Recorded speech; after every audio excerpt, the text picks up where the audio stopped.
Good evening, fellow gamers. Welcome to another edition of Drathamus Gaming. We're doing another episode of Penta-Cast today, and with me I have Kazel.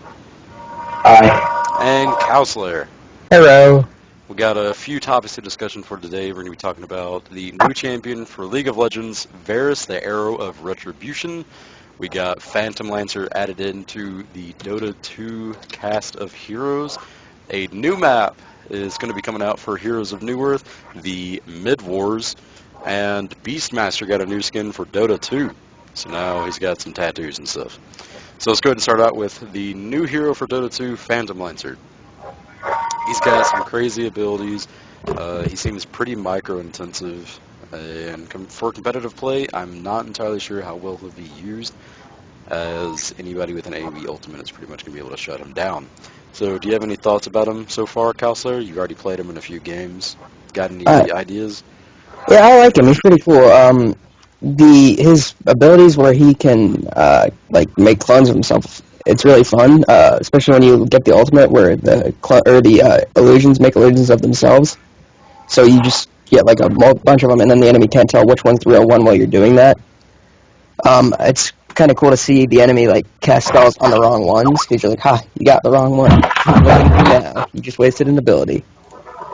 And then it's just kind of cool to see. Yeah, he is kind of micro-intensive, because if you do have to manage a bunch of different guys, because when you're fully upgraded, he can have 8 illusions of himself, which is kind of crazy.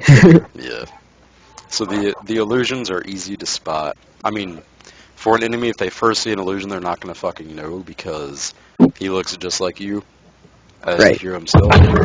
But the heroes deal 25% of Phantom Lancer's base damage and take 400% more damage. So the 400% more damage is an obvious balance, because you don't want to have Phantom Lancer running around with 6k health and a blade mail, and just being able to annihilate everybody. And I'm not entirely sure if the 25% additional damage is going to be reduced or not, because if you get a freaking 80 agility Phantom Lancer with huge attack speed and he's got 8 illusions, I don't know what's going to stand against that.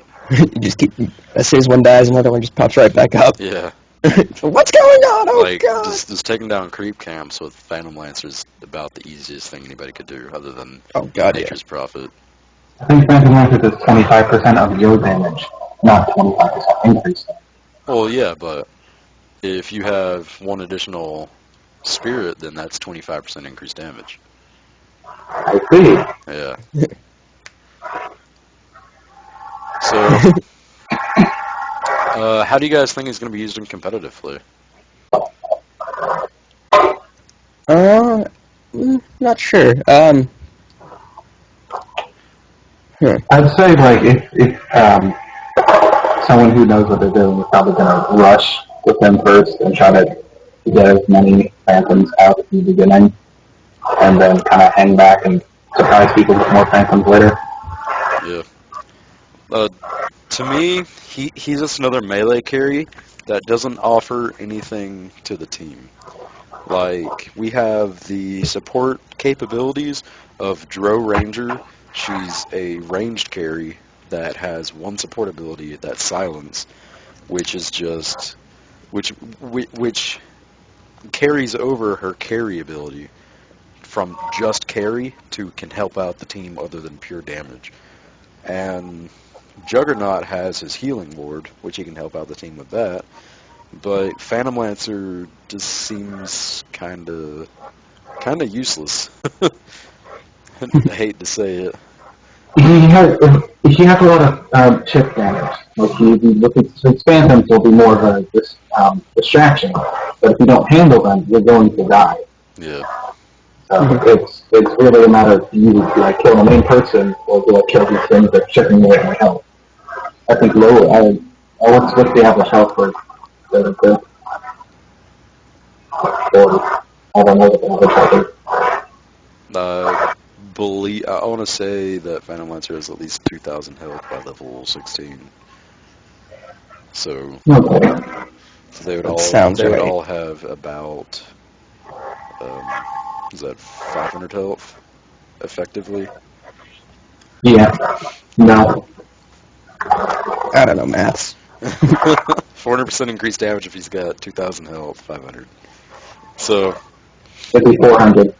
Because 400% is 5 times. close enough.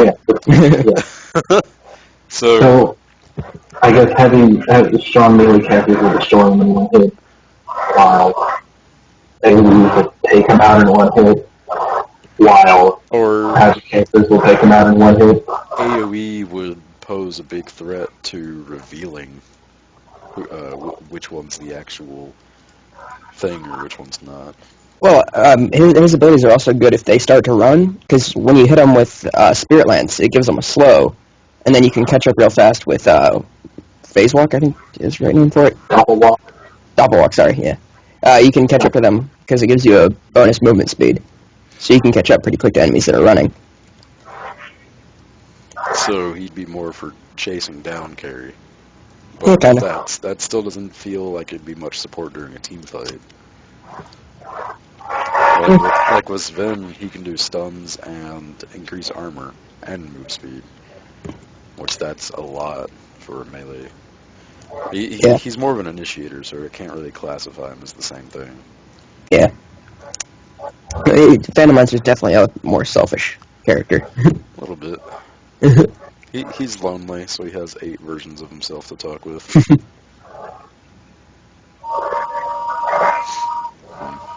Yes. 2.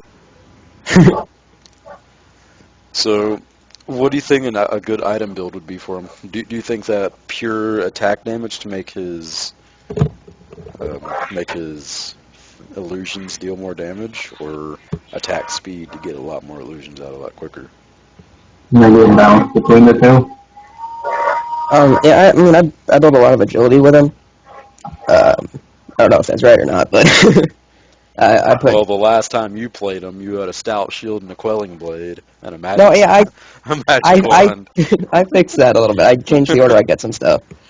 But, no, yeah, I get, Radiance and Mantra Style. Yeah, Manta style seems a little OP, so you can have freaking Yeah. 11 illusions. Yeah, that helps a lot. The Heart of Tarask, or however the fuck you say it. I don't even know. Some of these words confuse me. The main killing point for Phantom Lancer, I think, since his main strength is obviously creating a bunch of illusions, he would be extremely powerful against Roshan, but Roshan has the freaking dispel illusions. Yeah, which stinks when you go in to fight and you're like, yeah, I got this guy. Oh, okay, they're all gone. Yeah. Son of a... So he has a bunch of counters already. I feel like he's just if people want direct damage, he's a very good choice.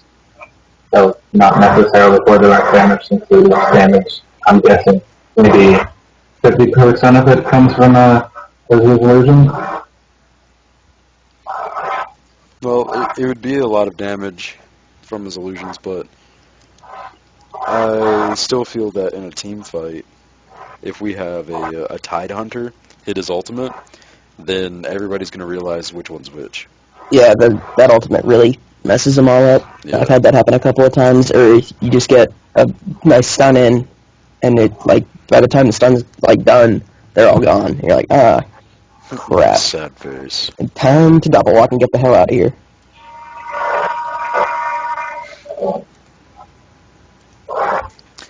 So, Phantom Lancer to me seems like a nice addition. I really like how much he's changed from the first Dota.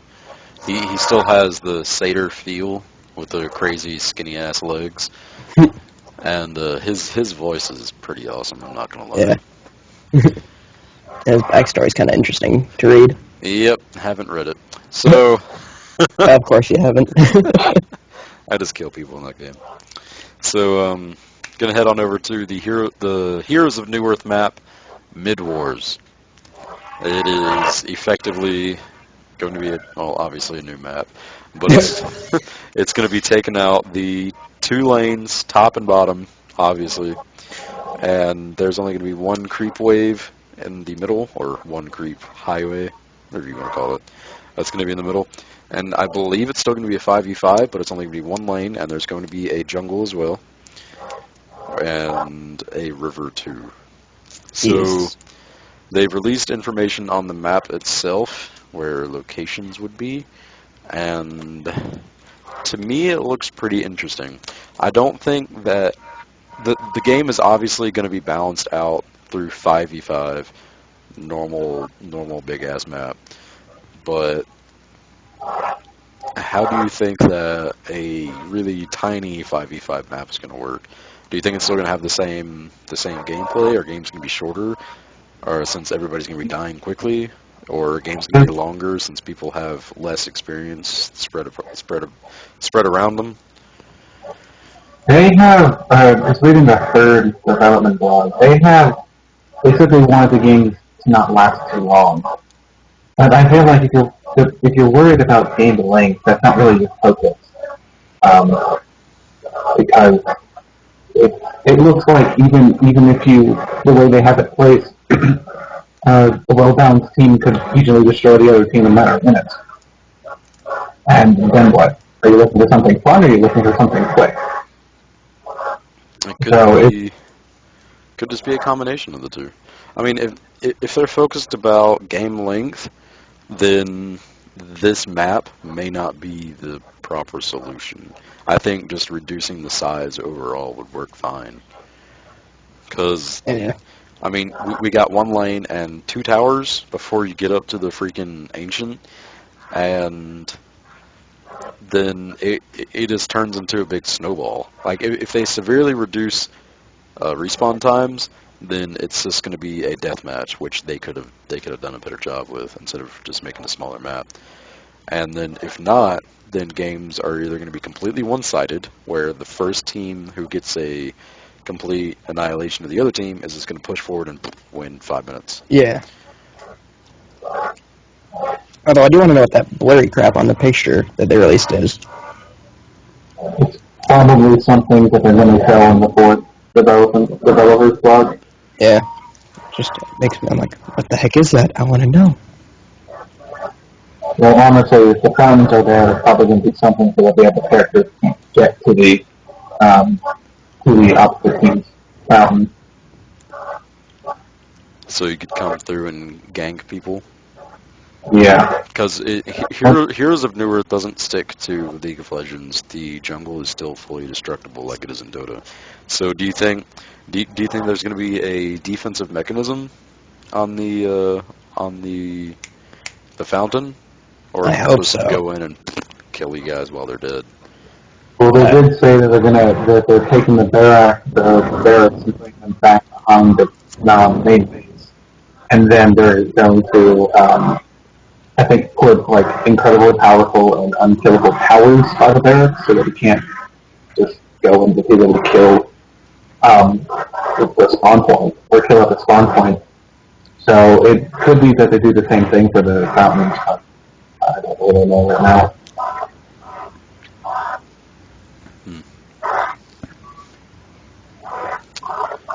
So I'm kind of looking forward to see if if League of Legends and Dota 2 will follow this. Like, if this will become the norm for other multiplayer online battle arenas. Or if it's just a one thing, they see that it fails and then just scraps the whole idea. Yeah. Well, that's going to be the important part, if it succeeds or fails. Yeah, but I don't see this thing succeeding too well. I mean, from the map they show, it looks kind of boring. You have a single lane, means you only have really one direct path to go, and if you go outside that lane, there's going to be things to prevent you from going too far out. So it's going to want to push you into the middle. So that's not fun. Yeah. I think it'd be kind of a pain in the butt. See